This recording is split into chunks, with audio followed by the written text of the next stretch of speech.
आलोचना। आलोचना दो प्रकार की होती है, सैद्धांतिक आलोचना, व्यवहारिक आलोचना। तो यहाँ पर जानेंगे व्यवहारिक आलोचना का अर्थ, विशेषताएं और उसकी पद्धति। Hello everyone, welcome to easy Vidya channel. Easy Vidya channel में आपका स्वागत है। आज पढ़ेंगे व्यवहारिक आलोचना क्या है और उसकी प्रणाली। व्यवहारिक आलोचना वो साहित्यिक प्रक्रिया है जिसमें किसी विशेष रचना, कविता या ग्रंथ का अध्ययन करके उसके गुण, दोषों, भाषा, शैली और भावों का विश्लेषण किया जाता है। इसमें सैद्धांतिक नियमों को आधार बनाकर किसी एक रचना की सीधे समीक्षा की जाती है। व्यवहारिक आलोचना वो है जिसमें किसी विशिष्ट रचना, लेखक या कृति पर सैद्धांतिक नियमों को लागू करके उसका मूल्यांकन किया जाता है। व्यवहारिक आलोचना की पद्धति।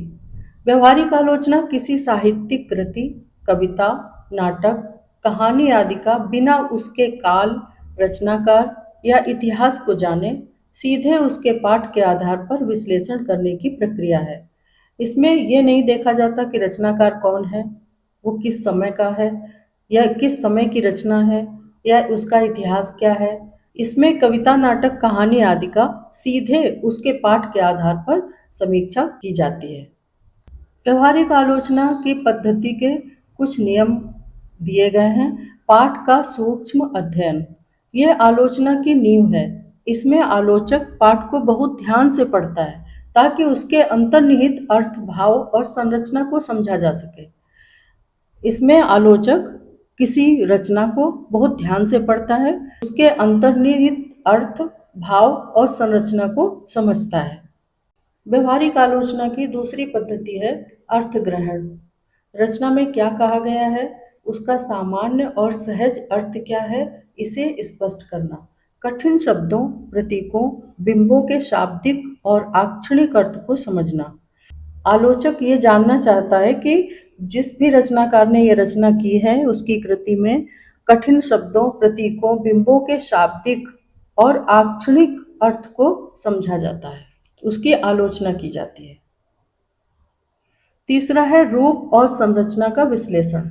रचना किस रूप में लिखी गई है, कविता में छंद, लय, भाषा शैली, अलंकार या गद्य में कथा संरचना, संवाद योजना, रूप और वस्तु का आपसी संबंध कैसा है, इसका आकलन किया जाता है। चौथी पद्धति है भाव और विचार पक्ष का विश्लेषण। रचना में व्यक्त मूल संवेदना, भाव और वैचारिक पक्ष का गहराई से परीक्षण करना। इसमें आलोचक रचना में व्यक्त मूल संवेदना, भाव और वैचारिक पक्ष का गहराई से परीक्षण करता है। वो देखता है कि लेखक ने जिस उद्देश्य या मनोभाव को लेकर रचना की है वो पाठ में कितनी सफलता से उतरा है। अगला है मूल्यांकन। उपरोक्त सभी बिंदुओं के विश्लेषण के आधार पर यह तय करना कि रचना कलात्मक और साहित्यिक दृष्टि से कितनी सफल, प्रभावशाली या सार्थक है। अब जानेंगे व्यवहारिक आलोचना की मुख्य विशेषताएं। मूल पाठ पर जोर। इसमें लेखक के नाम या उसके इतिहास को देखे बिना केवल रचना के शब्दों और अर्थों को परखा जाता है। गुण दोष विवेचन। रचना की अच्छाइयों और कमियों को निष्पक्ष रूप से सामने रखा जाता है। विश्लेषण। कविता या गद्य के भीतर छिपे अर्थ, भावना और भाषा शिल्प को सरल रूप में समझाया जाता है, यह उसकी समीक्षा की जाती है। प्रमुख रूप। व्याख्यात्मक रचना के भाव और भाषा को स्पष्ट किया जाता है।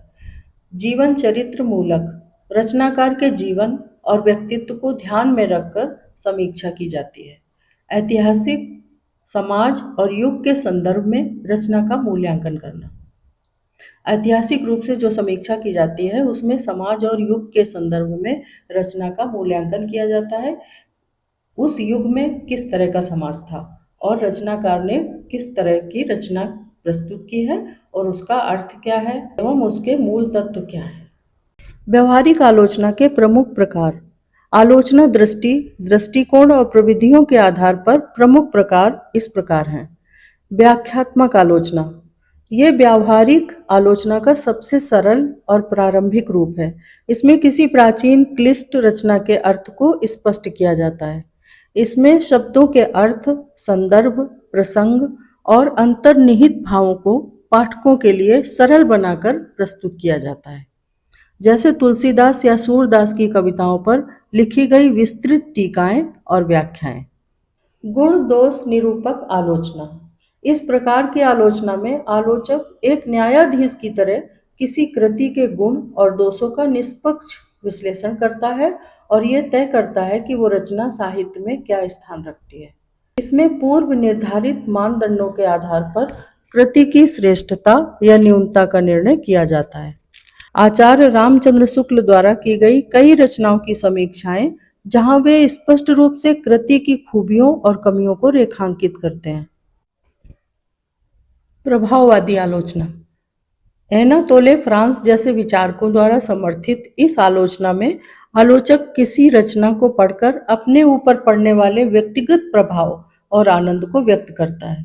इसमें आलोचक रचना को पढ़ता है और उसे उस रचना को पढ़कर जैसा प्रतीत होता है उसी आधार पर वो समीक्षा करता है। इसमें कोई कड़े नियम या शास्त्र नहीं होते, बल्कि आलोचक की संवेदनशील आत्मा रचना के संपर्क में आकर जो अनुभव करती है उसका काव्यात्मक शैली में वर्णन किया जाता है। मनोवैज्ञानिक व्यवहारिक आलोचना।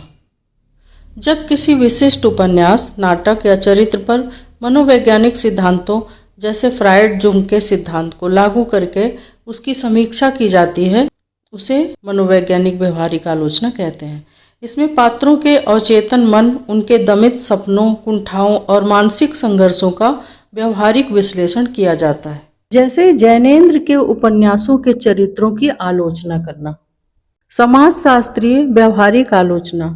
इसमें किसी रचना का मूल्यांकन इस आधार पर किया जाता है कि वो अपने समय के समाज, वर्ग संघर्ष, आर्थिक स्थितियों और जनजीवन को किस प्रकार प्रतिबिंबित करती है। रचनाकार के दृष्टिकोण और उसकी कृति में निहित सामाजिक यथार्थ का व्यवहारिक अध्ययन करना। इसमें आलोचक रचनाकार के दृष्टिकोण और उसकी कृति में निहित सामाजिक यथार्थ का व्यवहारिक अध्ययन करता है और उसके आधार पर समीक्षा होती है। शैली वैज्ञानिक व्यवहारिक आलोचना। इसमें किसी रचना के बाह्य तत्वों जैसे समाज या लेखक का जीवन की उपेक्षा करके केवल उसकी भाषा, शैली, शब्द चयन, लय, बिंब और शिल्प का सूक्ष्म व्यवहारिक विश्लेषण किया जाता है। इसमें रचनाकार पर और उसके समाज पर, समय पर कोई ध्यान नहीं दिया जाता, किस काल में ये रचना की गई है इसकी उपेक्षा करके केवल उसकी भाषा, शैली, शब्द चयन, लय, बिंब और शिल्प का सूक्ष्म व्यवहारिक विश्लेषण किया जाता है और उसके आधार पर समीक्षा होती है।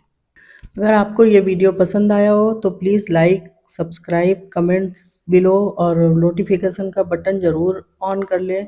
Please subscribe easy Vidya channel. Thank you.